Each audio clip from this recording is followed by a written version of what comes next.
이번 시간에는 제6강 어음거래에 대해서 먼저 설명하도록 하겠습니다.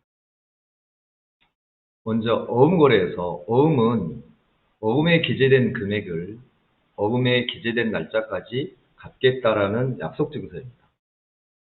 그래서 약속어음은 어음의 발행인이 어음의 수취인에게 약속된 날짜에 금액을 지급할 것으로 약속하는 약속 증서이죠. 그래서 약속어음은 두 가지로 분개가 되는데요. 약속어음을 발행했을 때는 대변의 지급어음이죠. 상품을 매입하고 그 대금이 외상일 때는 외상 매입금. 그 다음에 상품을 매입하고 약속을 발행했을 때는 대변의 지급어음이죠. 그래서 약속어음을 발행하면 그 발행인은 발행인이 동시에 어음대금을 지급해야 될 지금이 되는 거죠. 그 다음에 상품을 매출하고 약속어음을 수취했을 때는 대변의 상품 매출로 회계 처리하시고요. 약속을 받았기 때문에 차변에 받으러움이라는 채권이 발생하죠. 그래서 받으러움은 상품을 매출하고 약속을 받았을 때 차변에 받으러움 이렇게 회계 처리하시면 되겠습니다. 그래서 이 받으러움과 지급어음은 일반적인 상거래일 때 받으러움과 지급어음으로 회계 처리를 하시는데요. 상거래 이외에 채권 채무가 발생할 수가 있습니다. 상거래 이외의 채권 채무는 어음이라 할지라도 미수금 또는 미지급금으로 분개가 되고요. 금전 대차거래일 때, 즉 현금을 대여하고 약속금을 받았을 때는 받으러움 회계 처리하는 게 아니고 대여금으로 회계 처리하셔야 되겠죠. 그 어음대금의 만기일이 1년 이내이면 단기 대여금으로 회계 처리하셔야 되고요. 금전 등을 차입하고 약속을 발행했을 때는 지급어음이 아니고 단기 차입금으로 회계 처리하셔야 되겠죠. 그래서 어음은 상거래일 때는 받으러움, 지급어음, 상거래 이외에는 미수금, 미지급금, 그 다음에 금전 내차거래일 때는 대여금, 차입금 이렇게 회계 처리하셔야 합니다. 다음은 어음의 배설에 대해서 설명하도록 하겠습니다. 배설하는 것은 어음의 권리를 타인에게 양도하는 것이죠. 그래서 배설은 채권의 매각이라고 보시면 되겠습니다. 그래서 배설은 어음의 권리를 만기일 이전에 타인에게 양도하는 것.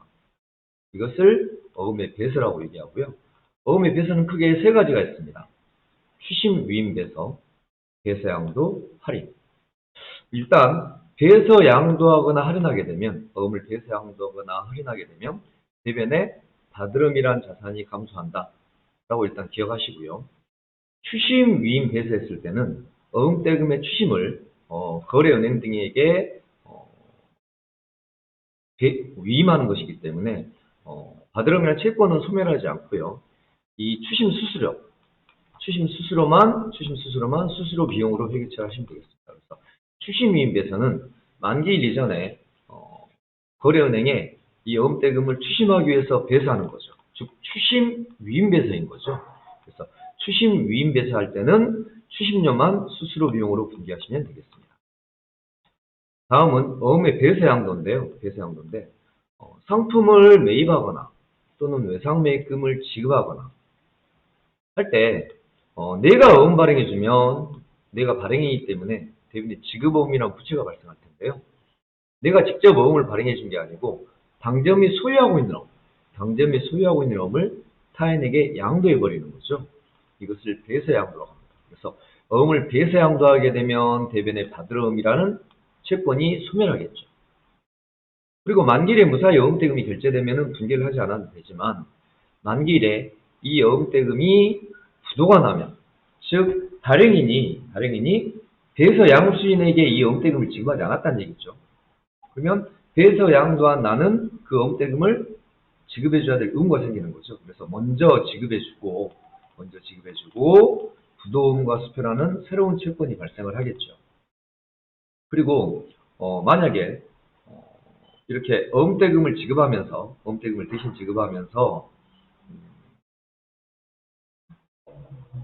수수료가 들어간다고 한다면 이 부도음과 수표에 포함해서 같이 청구할 수가 있겠습니다. 그래서 이렇게 배에서 양도하거나 어음을 할인하게 되면 우발채무라는 게 발생하는데요.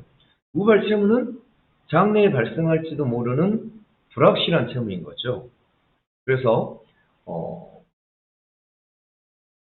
당점이 소유하고 있는 어음을 만기일 전에 배에서 양도하게 되면 이 발행인이 만기일에 배에서 양수인에게 어음대금을 지급할지 지급하지 않을지 알 수가 없는 거죠. 그래서 만기일에 어음의 발행인이 배에서 양수인에게 이 어음대금을 지급하지 않으면 대신 이 어음대금을 갚아줘야 될 의무가 생기는 거죠. 그래서 이런 것들을 우발채무라고 하는데요. 우발채무는 다음에 다시 한번 자세하게 언급하도록 하겠습니다. 그래서 배에서 양도한 어음이 부도가 발생하면, 즉 발행인이 이 어음대금의 지급을 거절하게 된다면 피배서인에게 이 어음대금을 갚아줘야 될 의무가 생기는 거죠. 이걸 갖다가 우발채무라고 얘기하겠습니다. 다음은 배에서 양도 외에 이제 어음의 할인인데요. 어음의 할인은 크게 매각거래하고 차익거래로 구분할 수가 있는데요. 주로 이제 시험에 나오는 것들은 매각거래로 보는 것입니다. 어음을 매각해 버리는 거죠. 그래서 어음의 매각을 우리가 이제 할인, 즉 다드름이라는 채권 있죠. 채권을 매각해 버리는 거. 이걸 갖다가 이제 어음의 할인이라고 얘기하는데요. 자금 운용의 목적인 거죠. 그래서 만기일 이전에 운영 자금이 필요하니까 내가 소유하고 있는 어음을 거래은행에 배에서 양도해 버리는 거죠. 그리고 은행에서는 만기일까지 이자를 차감하고 나에게 이 어음대금을 지급해 줄 수가 있는데요. 이 만기일까지 이자를 차감하고 은행에다가 어음을 배에서 양도해 버리는 것, 이것은 어음의 할인이죠. 이때 만기일까지 이자를 할인료라고 그러고요. 이 할인료는 매각거래로 봤을 때 매출채권 처분 손실로 분기하면 되겠습니다. 그래서 당점이 소유하고 있는 어음을 배에서 양도하게 됐을 때, 배에서 양도가 아니고 어음을 할인했을 때 매각거래로 보면 대변의 바드름이라는 자산이 감소하겠죠. 바드름이라는 자산이 감소하고 할인료 제외하고 나머지가 입금이 됐을 때 이 할인료를 매출채권 처분 손실로 분기하고요. 이제 만기일에 만약에 지급 거절이 되면 또 대신 지급해야 될 의무가 생기는 거죠. 그래서 대신 지급하고 다시 어음의 발행인에게 이 어음대금을 청구할 수 있는데, 마찬가지로 부도, 어음과 수표로 회계처리를 하시면 되겠습니다. 그래서 매각거래는 할인료를 매출채권 처분 손실로 분기하는데, 차익거래는 할인료를 이자 비용으로 분기하시면 되겠습니다. 대신에 어음의 권리를 배에서 양도했더라도 어음의 할인을 위해서 은행에다 어음을 배에서 양도했을지라도 어음의 권리는 아직 당점에게 있는 걸로 보는 거죠. 그리고 어음을 담보로 돈을 빌리는 걸로 보는 거죠. 그래서 차익거래일 때는 대변의 단기차익금이라는 부채가 증가가 되겠고요. 만기일에 이제 무사히 이 어음대금이 지급되게 되면 단기차익금이라는 부채가 감소하고 대변의 다드름이라는 권리가 소멸된 걸로 보겠습니다. 그리고 만기일에 무사히 지급되지 않더라도 단기차익금이라는 부채는 감소하고 다드름이라는 자산은 감소하게 되는 걸로 보는 거죠. 그리고 대신 지급하고 나서 그 어음대금은 부도어음과 수표로 회계처리를 하시면 되는데요. 시험에서든 이 어음의 할인 거래는 매각거래로 많이 사용하고 있기 때문에 매각거래에 관해서 여러분들이 좀 더 깊이 공부를 하실 필요가 있겠습니다. 그래서 어음을 만기일 이전에 거래은행에 할인을 위해서 배에서 양도하게 되면 할인료를 지급하게 되는데, 이 할인료는 매출채권 처분 손실로 분기한다 라고 정리를 하시면 되겠습니다. 다음은 단원 18 기타 채권 채무에 대해서 설명하도록 하겠습니다. 이제 기타 채권 채무 중에서 이제 대여금과 차익금을 설명할 텐데요.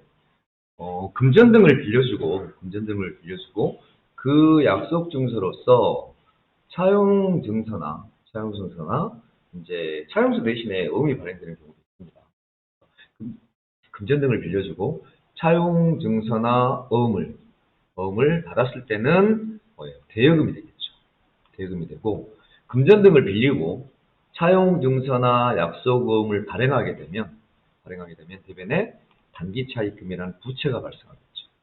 그래서 차용 증서를 받고 현금을 대했을 때는 현금이라는 자산이 감소하고 다음에 이제 단기 대여금이라는 자산은 증가하는 거죠. 우리가 대여금 차입금에서 그 상환 기간이 1년 이내면 단기 대여금, 1년 이상이면 단기 차입금 이렇게 회계처리가 되겠죠. 그래서 1년 이내이면 단기 대여금이나 단기 차입금으로 회계처리하시면 되고 만약에 그 상환 기간이 1년 이상이면 장기 대여금, 장기 차입금 이렇게 회계처리하시면 되겠습니다. 그래서 현금 등을 대여했는데 그래서 단기 대여금으로 회계처리했는데 만기가 돼가지고 이 대여금과 이자를 동시에 회수를 하게 되면 차변에 현금이라는 자산이 증가할 거고요. 빌려줄 때는 차변에 단기 대여금이라는 자산이 증가하실 텐데요. 얘를 회수했으니까 대변에 단기 대여금이라는 자산이 감소하고 거기에 대해서 이자가 발생했으니까요. 이자 수익이라는 수익이 발생하겠죠. 그 다음에 차용증서를 발행하고 현금을 차입했을 때 또 차용증서 대신에 약속어음이 발행되는 경우도 있겠죠. 현금을 차입하면 차변에 현금이라는 자산이 증가할 거고요. 그 다음에 돈을 빌렸기 때문에 대변에 단기 차입금이라는 부채가 증가합니다. 그래서 만기일이 되면은 이 단기 차입금 갚아줘야 되겠죠. 약속된 날짜에. 그래서 단기 차입금을 상환하게 되면 차변에 단기 차입금이라는 부채가 감소하고요. 거기에 또 차입금에 대한 이자를 지급했다면 이자 비용이라는 비용이 발생합니다. 얘를 현금으로 지급했으면 대변에 현금이라는 자산이 감소하겠습니다. 다음은 미수금과 미지급금에 대해서 설명하도록 하겠습니다. 누차 여러 번 말씀드렸었는데 여러분들 좀 기억하셔야 될 게 일반적인 상거래 그러면 재고자산을 사고파는 거죠. 재고자산은 판매를 목적으로 하는 상품. 이제 1급에 가시면 판매를 목적으로 하는 제품을 만들기 위해서는 뭐가 필요하겠어요? 원재료가 필요하겠죠. 원재료가 제품으로 완성되는 중간에 있는 게 이제 제공품이라고 얘기하는데요. 판매를 목적으로 하는 상품이나 제품을 만들기 위한 원재료, 이러한 것들을 재고자산이라고 얘기합니다. 이런 재고자산에 대해서는 외상일 때 외상매출금, 외상매입금, 또 오음거래일 때는 받으러움, 지급업, 외상매출금과 받으러움을 매출채권, 외상매입금과 지급업을 매입채무로 회계처리할 수가 있겠죠. 그래서 일반적인 상거래에서는 매출채권이나 매입채무가 발생한다. 매출채권은 외상매출금이나 받으러움을 얘기하고 매입채무는 외상매입금이나 지급업을 얘기한다. 그런데 이런 재고자산이 아닌 물건, 즉 토지나 건물, 비품, 차량, 운반구, 기계장치 이러한 것들도 어때요? 매각하고 또는 구입하고 외상거래일 수 있다는 거죠. 그래서 재고자산 이외에는 기타 채권, 즉 미수금이나 미지급금으로 회계처리가 되겠죠. 그래서 건물을 처분했는데 그 대금을 회수하지 않았을 때는 미수금이라는 기타 채권이 발생하고 또 건물이나 비품 등을 구입하고 그 대금을 외상으로 했을 때는 외상 매입금이 아니고 뭐예요? 미지급금이라는 부채가 증가한다고 보시면 되겠죠. 그래서 많이들 헷갈려 하세요. 그러니까 일반적인 상거래일 때는 매출채권이나 매입채무가 발생하고 상거래가 아닌 경우는 미수금이나 미지급금이 발생한다라고 정리를 좀 하시면 좋겠습니다. 다음은 기타 채권 채무 중에서 선급금과 선수금에 대해서 설명하도록 하겠습니다. 선급금은 말 그대로 먼저 지급한 돈이죠. 선수금은 먼저 받은 돈이죠. 그래서 선급금은 채권 자산이고 선수금은 채무 부채입니다. 선급금은 상품 등을 주문하고 계약금을 미리 지급하는 거죠. 그래서 주문한 것은 거래가 아니죠. 주문한 것은 거래가 아니니까 회계처리가 되지 않겠지만 이렇게 주문하고 계약금을 미리 지급하는 경우에는 선급금이라는 채권, 즉 자산으로 회계처리하시면 되고요. 반대의 경우 상품을 판매하기로 계약하고 얘는 거래가 아니죠. 상품을 판매하기로 계약을 하고 계약금을 미리 받았을 때는 선수금이라는 부채, 즉 채무가 발생하겠죠. 그래서요, 상품을 매출하기라고 계약금을 미리 지급했을 때는 현금이라는 자산이 감소하고 차변에 선급금이라는 채권이 발생하겠고요. 매출자 입장에서는 상품을 매출하기로 계약하고 계약금을 먼저 받았죠. 그래서 차변에 현금, 대변에 선수금이라는 부채가 발생하겠습니다. 그리고 계약한 상품을 매입을 했어요. 그리고 인수를 했다라고 할 때는, 자, 상품을 매출하기로 하고 계약금을 받으면 선수금, 계약금을 지급하게 되면 선급금으로 회계 처리할 텐데요.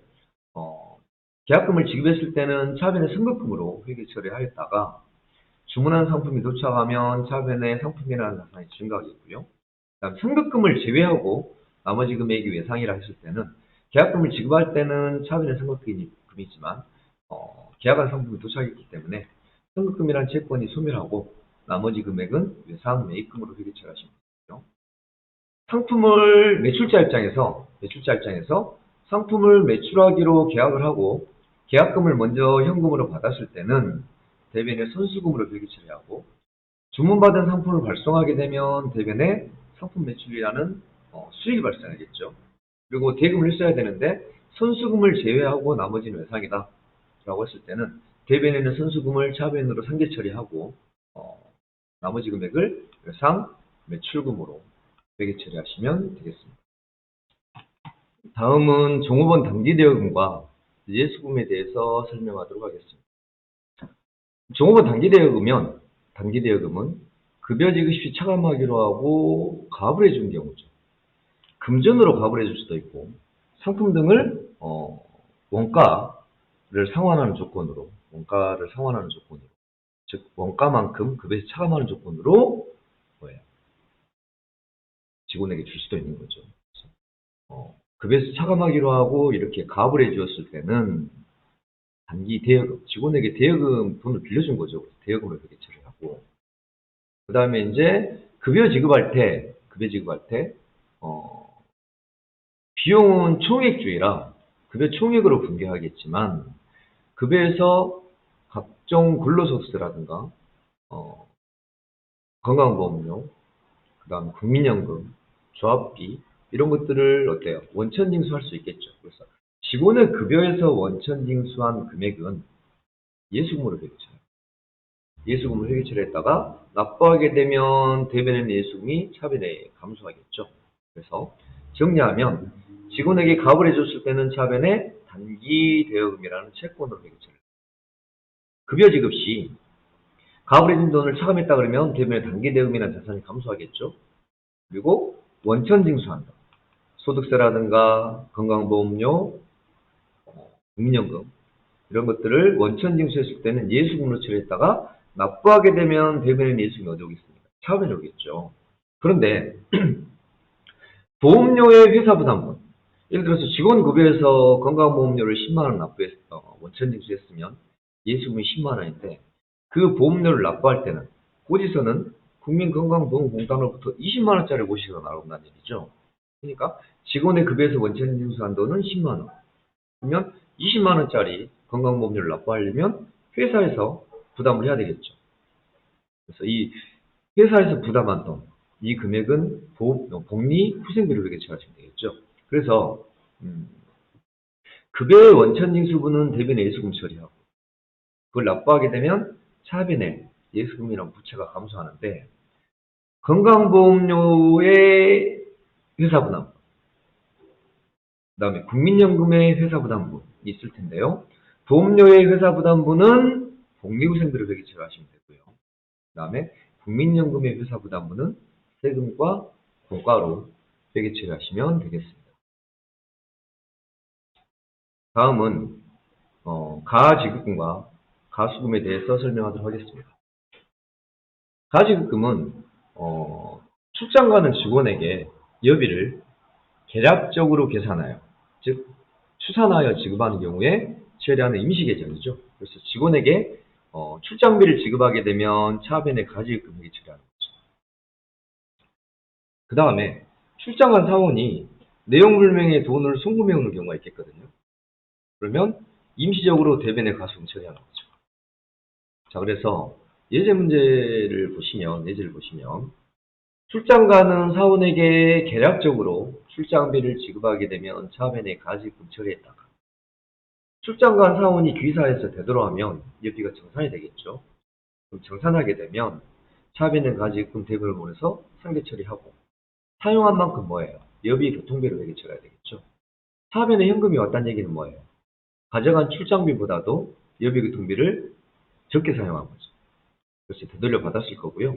만약에 현금이 대변해 온 경우라면 가지금 금액보다도 여비 교통비가 초과했다는 거죠. 그랬을 때는 대변에 현금이 오겠죠. 그 다음에 내용 불명의 돈을 보내왔어요. 직원이. 그러면 임시적으로 대변에 가수금을 회계 처리했다가 나중에 출장 갔다가 직원이 귀사하게 되면 그 금액이 어떤 돈인지 밝혀지겠죠. 거래 증빙이 있다는 얘기죠. 그래서 내용 불명의 돈을 받았을 때는 대변에 가수금 처리했다가 금액이 확정되면 차변에 가수금 상계 처리하고 이게 외상매출금 횟수로 판명되면 대변에 외상매출금 자산이 감소할 것이고요. 그 다음에 상품 주문 계약금으로 받는 것이다 라고 한다면 대변에 선수금 이렇게 회계 처리하시면 되겠습니다. 다음은 상품권 선수금인데요. 상품권 선수금은 백화점, 서점 이런 데서 고객으로부터 미리 돈 먼저 받고 그 다음에 상품권을 발행하는 경우가 있죠. 자, 우리가 백화점이나 서점, 마트 이런 데서 상품권을 발행하게 되면 그때는 매출로 인식을 안 합니다. 매출로 인식을 안 하고 상품권 선수금이라는 부채로 회계 처리했다가 나중에 이제 고객이 상품권을 제시를 하고 상품을 사가겠죠. 그럼 대변에 상품 매출이라는 수익이 발생하고 상품권이 회수됐을 때 대변에 있는 상품 선수금을 차변을 보내서 상품권 선수금이라는 부채가 감소되겠죠. 그래서 상품권을 발행하게 되면 대변에 상품권 선수금이라는 부채의 증가. 그 다음에 상품을 판매하고 이 상품권 선수금이 회수가 되면 상품권이 회수가 되면 대변에 있는 상품권 선수금을 차변을 보내서 부채의 감소를 좀 회계 처리하시면 되겠죠. 그래서 상품권을 발행하다 대변에 상품권 선수금, 회수하다 차변에 상품권 선수금 이렇게 회계 처리하시면 되겠습니다. 그래서 기타 채권 채무를 다시 한번 좀 정리를 하시면 금전 등을 빌려주고 차용서를 받으면 차변에 단기대여금 회계 처리하시면 되겠고요.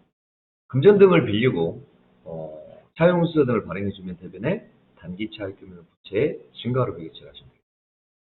그리고 재고 자산에 대해서는 매출 채권이나 매입 채권가 발생하는데 재고 자산 이외에는 우리가 미수금 또는 미지급금을 회계 처리합니다. 어음 포함이죠. 우리가 어음 거래를 볼 때 일반적인 상거래에서는 채권이 발생하고 채무가 발생했을 때 받을어음이나 지급어음으로 회계 처리하지만 상거래 이외에 어음을 주고받았을 때는 그 어음까지도 미수금이나 미지급금으로 회계 처리하시면 되겠습니다. 그리고 선급금 선급금은 계약금을 지급했을 때 미리 선급금으로 회계 처리하고요. 계약금을 받았을 때는 선수금으로 회계 처리해야 되겠죠. 그리고 계약금을 지급해서 차변에 선급금 처리했다가 주문한 상품이 도착하면 차변에 상품 매입 처리하시고 미리 지급한 계약금, 선급금을 대변에 보내서 상계 처리하시고 난 다음에 나머지 금액들의 대금 결제 방법을 대변에 기재해 주시면 되겠습니다. 그리고 계약금을 받았을 때는 대변의 선수금인데 이 계약한 상품을 발송하게 되면 대변의 상품 매출, 수익이 발생하겠고요.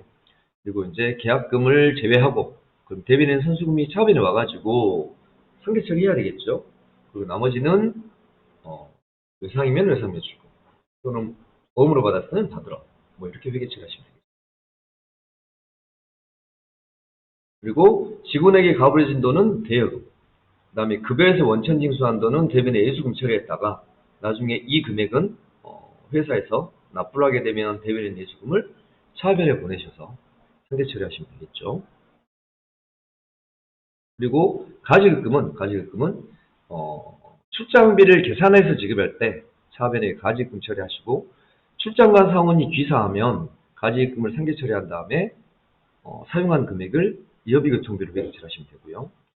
그 다음에 가수금은 출장 간 사원이 내용 불명의 돈을 보내왔을 때 임시적으로 대변에 가수금 처리하였다가 출장 간 사원이 귀사해서 그 금액이 확정되면 대변에 있는 가수금 차변에 보내서 상대 처리하시고 외상매출금 회수한 거면 대변에 외상매출금이나 자산이 감소할 것이고요. 상품 주문 계약금을 받으면 선수금으로 회계 처리하시면 되겠습니다. 그 다음에 상품권 선수금은 백화점 등에서 돈을 받고 고객으로부터 현금 등을 받고 상품권을 발행했을 때는 대변에 상품권 선수금이라는 부채가 증가하겠고요. 그 다음에 상품을 판매하고 이 상품권 선수금이 회수됐을 때 차변의 상품권 선수금이라는 부채가 감소하는 걸로 회계 처리하시면 되는데요. 상품권은 그래서 발행했을 때는 매출로 인식하지 않고 상품권이 회수되었을 때 매출로 인식하면 되겠습니다. 이번 시간 수고하셨고요. 다음 시간에는 대손에 관한 계장을 회계 처리하도록 하겠습니다. 수고하셨습니다.